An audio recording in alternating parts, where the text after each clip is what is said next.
chapter 11. We're going to talk about faith.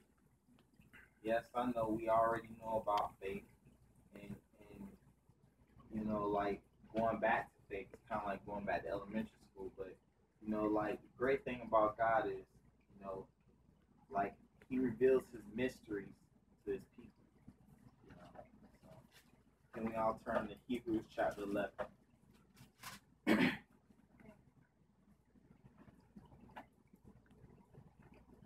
In Hebrews chapter 11, God took me here, and I'm just gonna read Hebrews chapter 11, verse 1.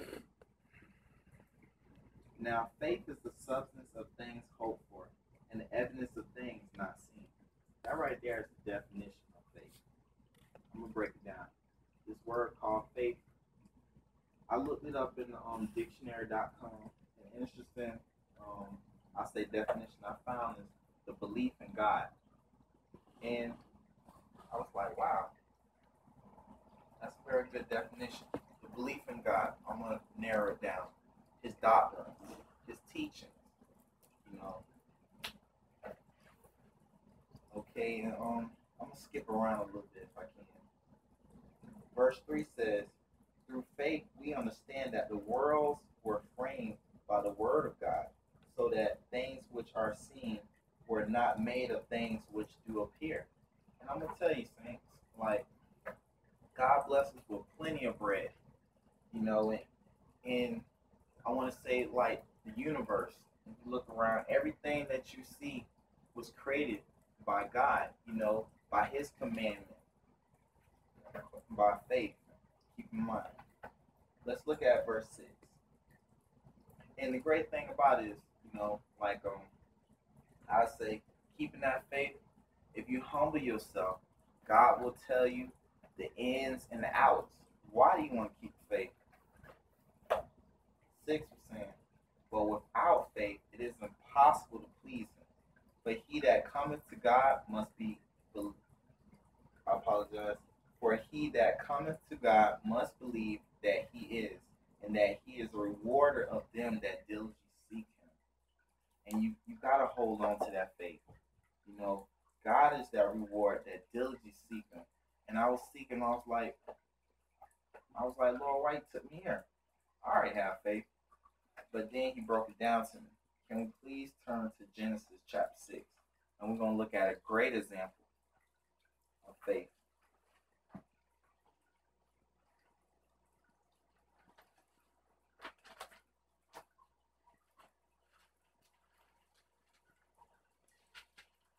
And this is something that I was dealing with, and God just wanted me to share it. Genesis chapter 6.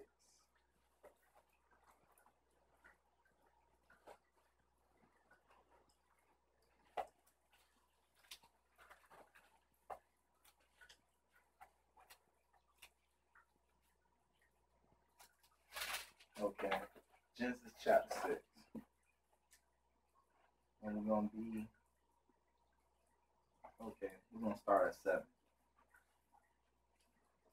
Genesis chapter 6, verse 7 says, and the Lord said, I will destroy man whom I created from the face of the earth, both man and beast, and the creeping thing, and the fowls of the air, for it repenteth me that I have made them. But Noah found grace in the eyes of the Lord. Noah was a just man in his time. Okay, there are the generations of Noah. Noah was a just man and perfect in his generation. And Noah walked with God. And Noah begot 3 sons, Shem, Ham, and Japheth. Okay. Yeah, I'm just gonna keep reading. The earth also was corrupt before God, and the earth was filled with violence. And God looked upon the earth, and behold, it was corrupt. For all flesh had corrupt his way upon the earth. And God said unto Noah, the end of all flesh is come before me, for the earth is filled with violence through them. And behold, I will destroy them with the earth. Make thee an ark of gopher wood. Brooms shall thou make in the ark, and shall pitch it within and without with pitch. And I want to say right in there that it took Noah faith to just listen what God was trying to tell him. Like opportunity comes each and every day. We go through problems each and every day. Things may come in our race, but by faith, you gotta just keep your eye on the prize, that reward, and listen what God is trying to tell you. Okay, all right. And this is the fashion which thou shalt make it of. The length of the ark shall be 300 cubits, the breadth of it 50 cubits, and the height of it 30 cubits. You know, while God is giving Noah the instructions and everything, I mean Noah could just be like flesh and say, that's too high, God. Why don't you lower it or something? But by faith, he took the instructions in. And I think about whatever God is trying to tell you. Do you just take heed, or do you just sit on the back burner and want things done your way? A window shall thou make to the ark, and in a cubit shall thou finish it above. And the door of the ark shall thou set in the side thereof. With lower, second, and third stories shall thou make it. And behold, I do bring a flood of waters upon the earth to destroy all flesh, wherein is the bread of life from under heaven. Everything that is in the earth shall die. But with thee will I establish my covenant, and thou shalt come in the ark, thou and thy sons and thy wife and thy son's wife with thee. And we have to remember God's covenant, his promise. Like God forbid if I promise you something, like I may not come through, but if God promised you something, best believe that his words will not come back void. And you have to have faith because God moves by faith. You gotta believe. You just got to believe. And of every living thing of all flesh, two of every sort should thou bring into the ark to keep them alive with thee. They should be male and female, of fowls after their kind, and of cattle after their kind, of every creeping thing of the earth after his kind. Two of every sort shall come unto thee to keep them alive. And take thou unto thee of all food that is eaten, and thou shalt gather it to thee, and it shall be for food for thee and for them. Thus did Noah, according to all God commanded him, so did he. I want to say, because Noah was obedient, he kept the faith. Noah was alive, and so as his generation was alive. What I'm trying to say is opportunity may come. And I'm not saying don't take a glance at it. Take a glance at it, but seek the Lord. You have to be able to discern, whatever God has for you.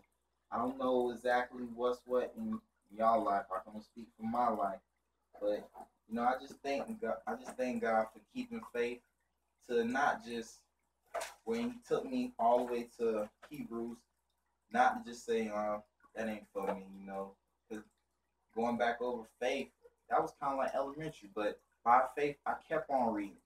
And then when God showed me this example in Genesis, just being obedient, whatever God is trying to tell you, keeping the faith, great is that reward.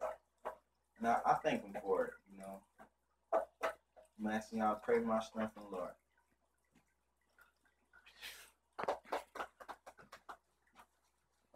Yeah.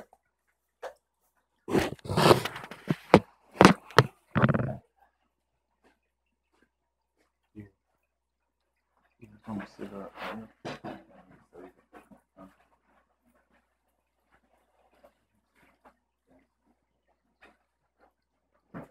A lot more easy than that. A lot more easy than that. Questions or comments? You gonna what you at? What you was doing? Writing down what? Huh? Writing down where Where? we went.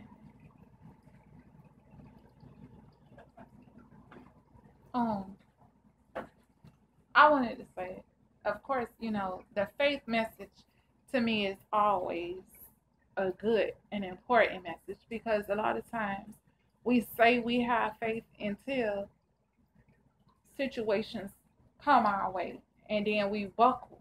Like, it makes you ask yourself, do you really have faith?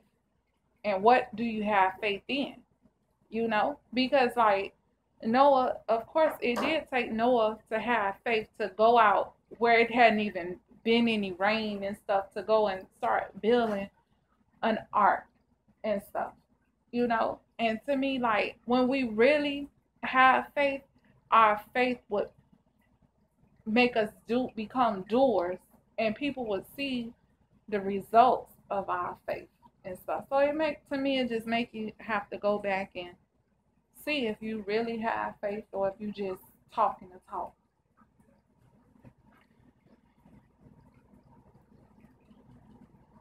Anybody else?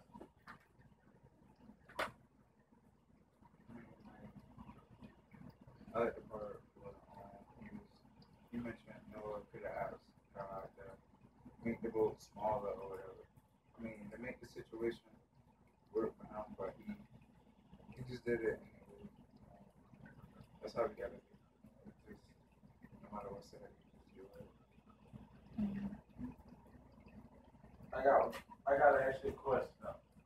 You said something about violence, right? Yeah. And what did you say about violence?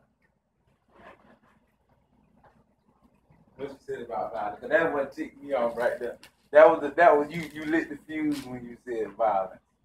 It was violence in the world before. Yeah. I didn't really emphasize so much on it, but I read over it. Well, that's what ticked me off. That was the ticking bomb. That you.